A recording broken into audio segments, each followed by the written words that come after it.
Vintage British Railways, A Lost Culture of Britain 1970s-1980s.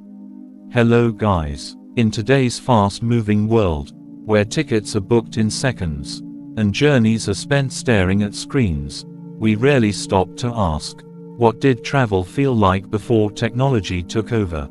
Today, we take you back to 1970s and 1980s Britain, a time when railways were not just a means of transport, but a living, breathing culture. This documentary is not only about trains, it is about our ancestors, their discipline, their patience, their community life, and a Britain that lived at a slower, more human pace. In Old Britain, the railway station was the heart of the town. People did not rush through stations.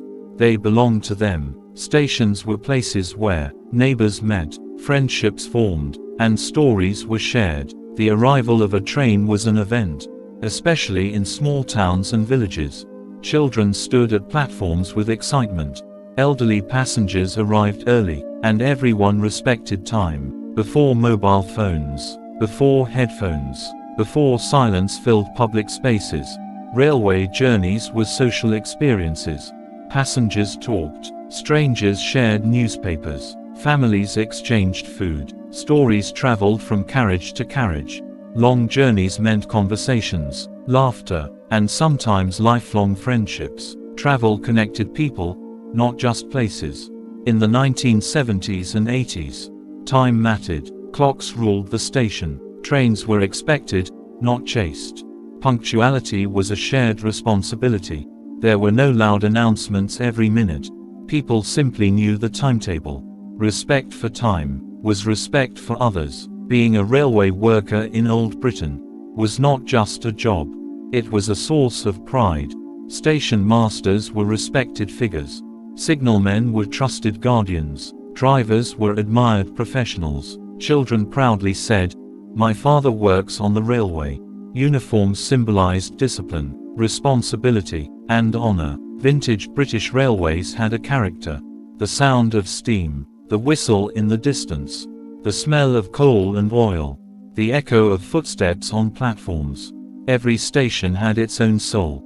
Nothing was digital, everything was real. Travel was planned, not rushed.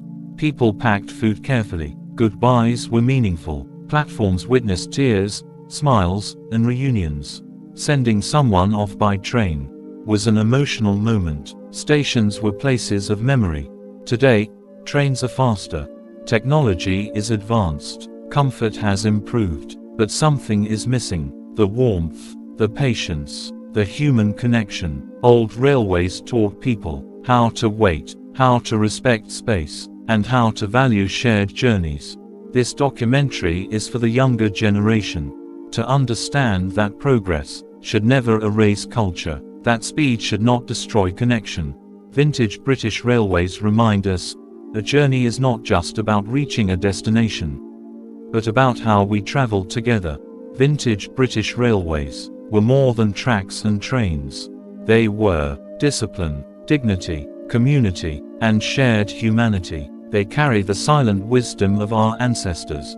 And if we listen closely, those old platforms still whisper stories of a Britain that lived slower, but lived deeper. Thank you for traveling back in time with us. If you enjoyed this journey, the full story of Britain's forgotten culture continues on our channel.